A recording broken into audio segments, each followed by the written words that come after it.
Welcome and hello everyone. In this short presentation, I'll briefly explain three essential components in research methodology, which is research design, problem statement, and research framework. First, let's talk about research design.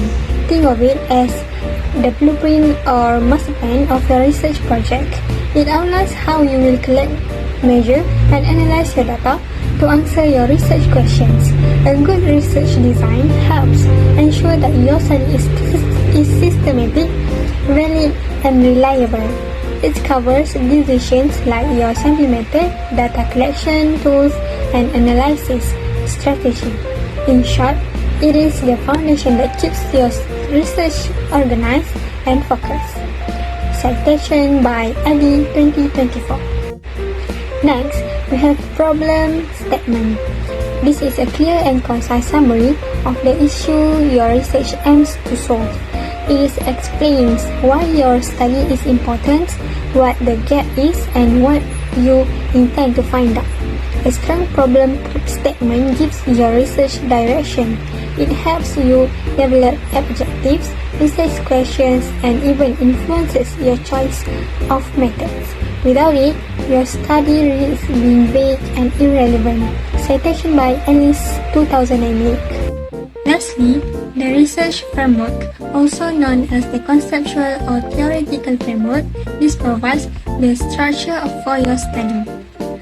It connects your research to existing theories or models and helps you interpret your findings. By using a framework, your research becomes more grounded, logical, and aligned with academic discourse. It is especially useful for explaining relationships between variables or guiding the development of your hypothesis. By Stage 2021.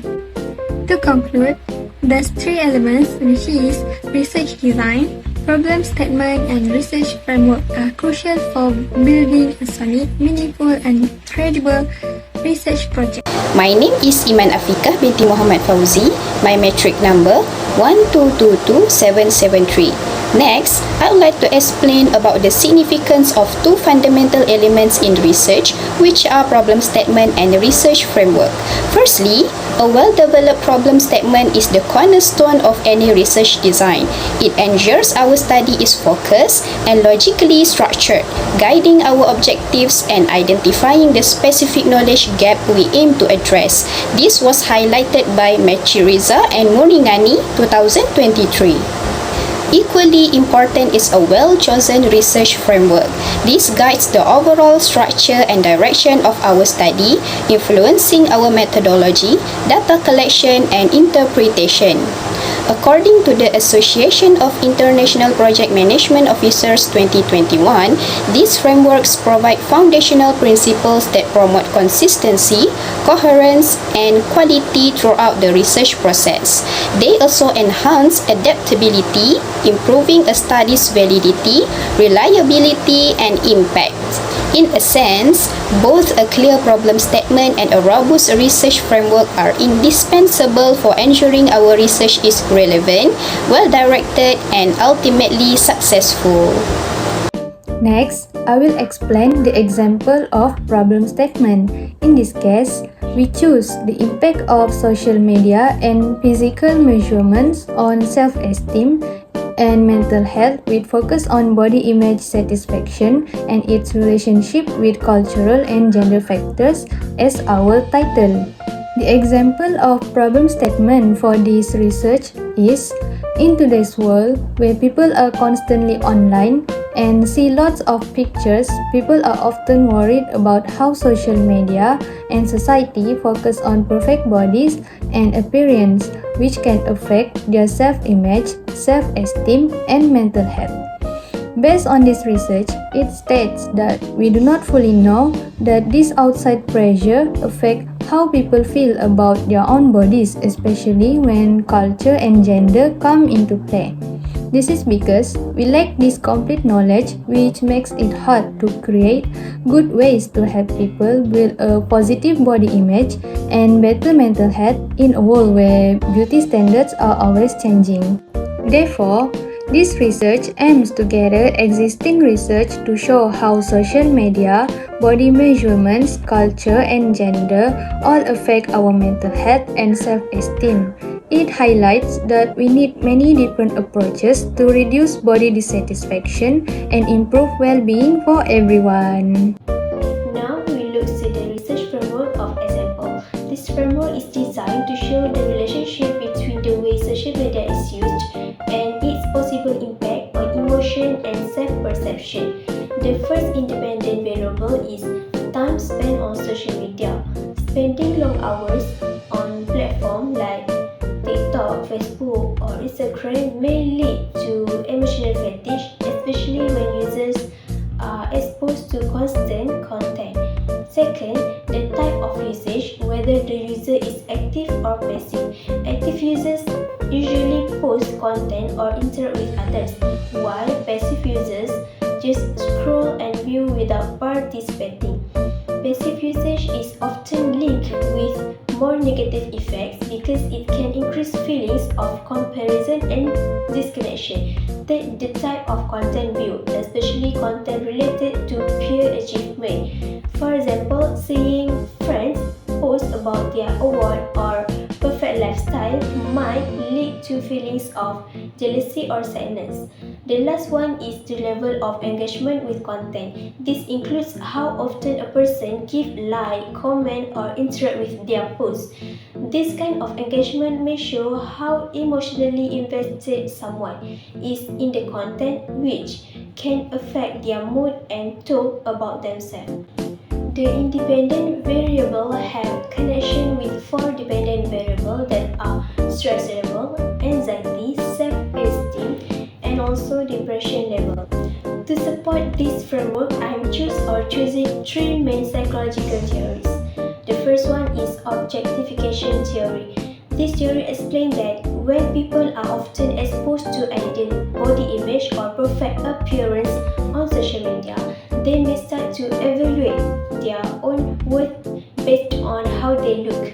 This can lower their self-esteem and increase the negative emotion. Second, social comparison theory. This theory suggests that people naturally compare themselves to others. When teenagers see the success or happiness of their peers online, they might feel like they are not doing enough in life. These comparisons can lead to stress, anxiety, or even depression. The third theory is self-discrepancy theory. This theory focuses on the gap between a person's real self and their ideal self. Social media often shows people at their best, which can make users feel that their own life is not good enough. This gap or discrepancy can lead to emotional pressure and dissatisfaction. In conclusion, this research framework aims to explore how different aspects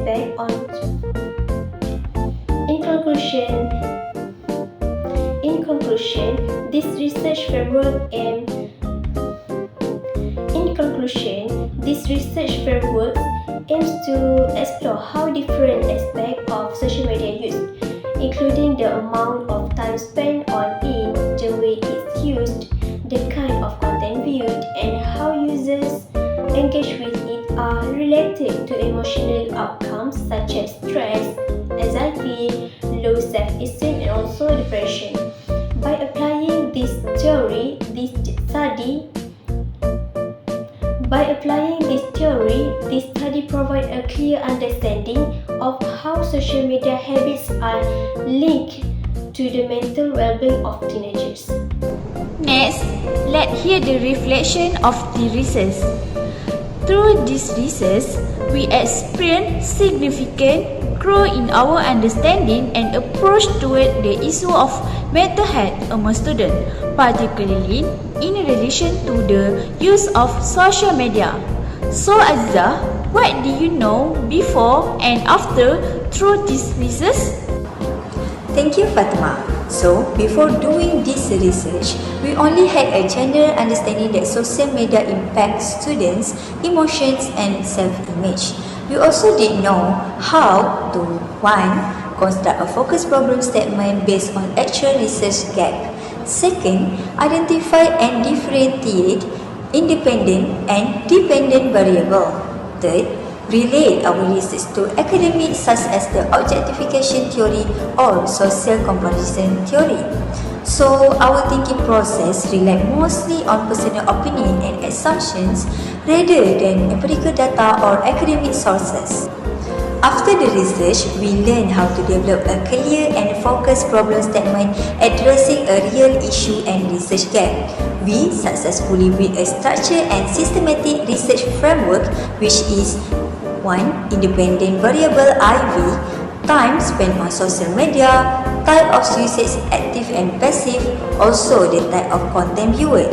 Next is second, dependent variable DV, which is level of stress, depression and self-esteem.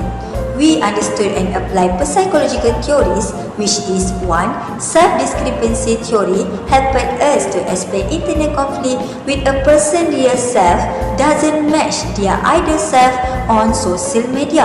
Second, social comparison theory also explain on how comparing oneself with others affect self-worth. We became more skilled at searching for information critically and evaluating the credibility of sources. Also, we were able to connect research findings with the real-life situation faced by students today.